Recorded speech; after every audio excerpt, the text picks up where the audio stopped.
Hello, all. I am Joe Rockey here with the Steelers Syndicate. And while we're going to be talking Steelers all the time, we need to talk about the other team on the field that's going to affect the Steelers from time to time. And there is no more important team, in my experience in my lifetime, than the Ravens. I mean, let's just be real. We always play them in December. They pretty much should be winning the division. Once that little blip in Ohio goes away, it's going to return back to the once and future kings of us and the Ravens. So, with that being said, with what they're doing to Lamar Jackson, I find absolutely fascinating. I think it's going to impact the division like crazy, and it's something that I think that we should devote an episode to it. And I definitely will get into all of our draft needs and all that stuff. But I want to start with Lamar because it is such a big situation. First off, this is so reminiscent of Le'Veon Bell in so many ways, and it is just stark. So we remember with Le'Veon, he quit in the first quarter in the playoff game against the Patriots, knowing that his contract was coming up. The Steelers at that point then opted to give Le'Veon the pure exclusive franchise tag, meaning that no one else could tamper it. We were stuck with Le'Veon. He was with us at the franchise tag price. Fine, good. I didn't agree with the choice at the time.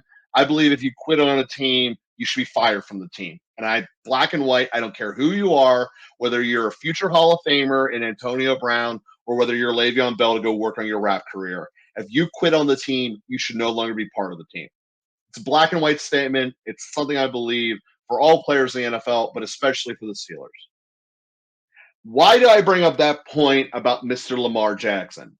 Because it was reported in their Baltimore paper down there that not only was he capable of playing in the playoff game, he was capable of coming back in week 18 and possibly even in week 17, according to the sources, which means that the Ravens front office believed he was not just capable of playing in the playoff game, he was capable of getting in the football shape for the end of the season and the playoff run, but he opted not to focus on his money. And to quit on your team like that, to me, is the greatest sin that you can make in football. And he's supposed to be the leader of the team. Let's just back up and look some facts at that team here. No quality receiver wants to play with Lamar Jackson. There's not a single receiver on that Ravens team that would be a number 3 receiver on any other team in this division or this conference, and that includes the Jets. So people don't want to play with Lamar. They're actively running away from him. The best receiver he ever had was Hollywood, and he ran away his first chance he got. That's a statement. People don't want to play with you despite your MVP. How can you ever want to lead people to greatness if they don't want to be with you? That's a starting point.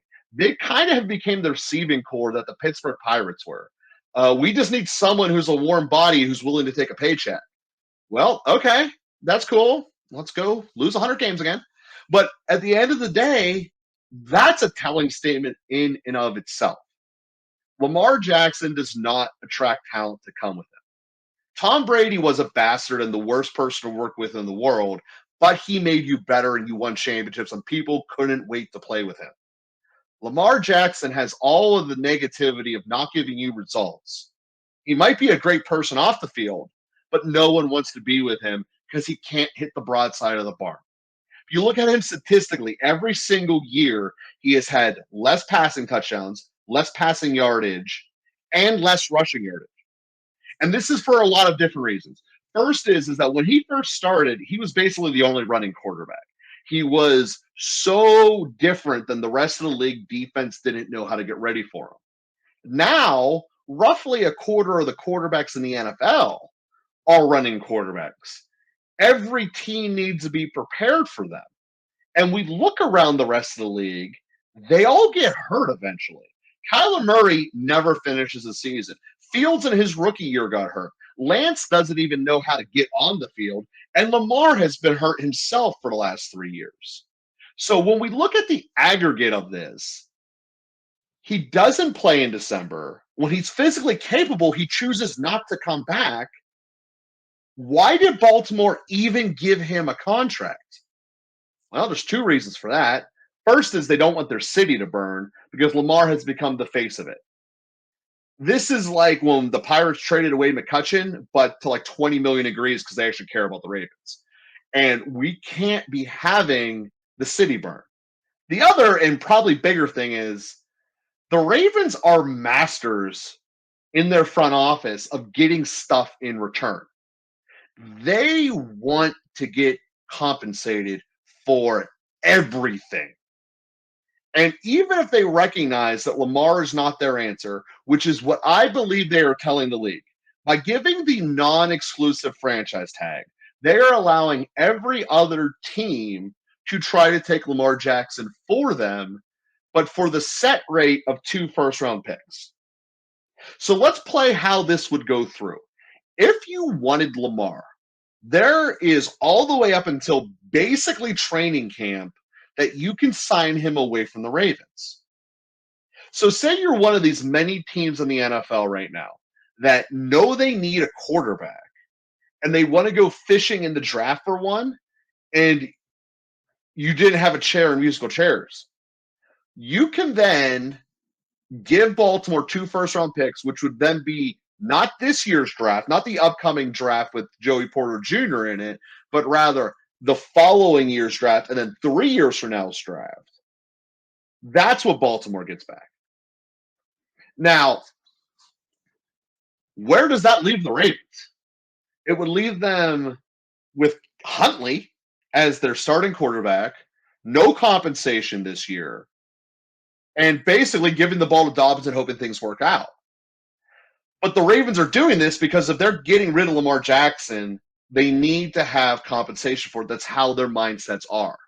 So if you give them 2 first-round picks, even if it screws them this year, is it worth it?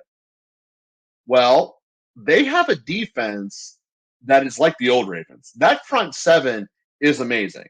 They believe that Hamilton is their next Ed Reed. If they can get corners, which they're actually one of the very few teams who are good at developing corners, that defense is 1 or 2 years away. By 1 or 2 years, I mean this September or next September, away from being the Ray Lewis life's gonna suck Ravens again. And this is why I'm starting with their offense, because we got to know about this division, because it's got to come down to them.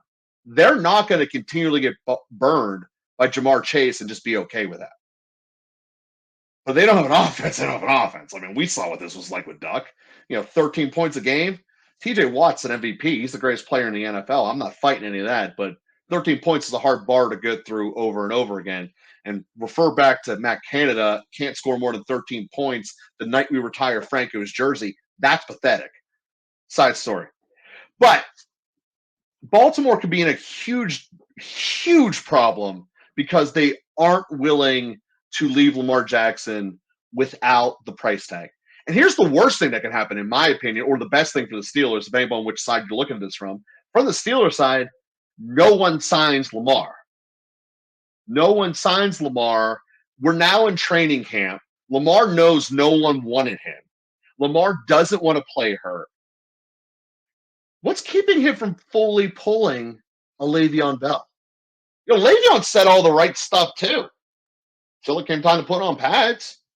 This time of the year when Le'Veon was under the franchise tag, he said, I don't like it, but I'll deal with it. The first time, that is. And then he didn't play.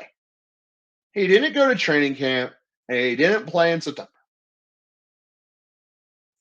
Kind of a big deal. And if we hope that those birds down there do the same thing, it could really be an embarrassing situation on a team that I believe has a Hall of Fame coach. They're the team that the Steelers are most like. That's a very good organization down there. And I give respect to the Ravens because I hate them so much. There's a difference. I know Cleveland will suck. They will become Cleveland again. It's what they do. There's no need to respect them. You don't respect someone who's basically a drug addict. And that's essentially what Cleveland is. They are so high on being ESPN's #1 pick of the year. Whoever wins the offseason, that's what fuels them over there. Well, that's like getting the hottest girl in the room that you can't stand when she opens her mouth. Cleveland Browns, go enjoy the show. So no, there's no real respect for that entity.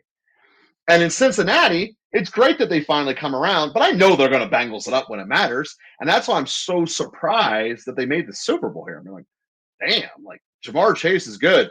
And they almost beat Cincinnati to get there, or Kansas City to get there again. So it's like they got some stuff, but I ultimately believe the cheapness of that organization will hold them back, and they're not going to re-sign Higgins and Chase. And I think it'll be very interesting to see what Cincinnati is like with only Chase, because Chase obviously misses some time, and you know the Bengals are totally you have to prove it to me mode, and my entire life is kind of a good reason of why. On this note, I got to bring this up. Back to the Cleveland thing. Until Baker's third year in that stadium, Ben still had the most wins in that building. Like, how can you respect a team like that? So sorry, I just went on this whole giant divisional tear here, and we will be breaking down the needs of the Steelers and my desires of the Steelers. So when I look at this team, I see a lot of greatness. I see a lot of potential, but potential is unfortunately the word we've just been hearing forever. I'm going to dive into that here in our next episode. So I look forward to talking to you. Guys, hit me with those comments. Let me know what you guys want to talk about, and we'll go from there.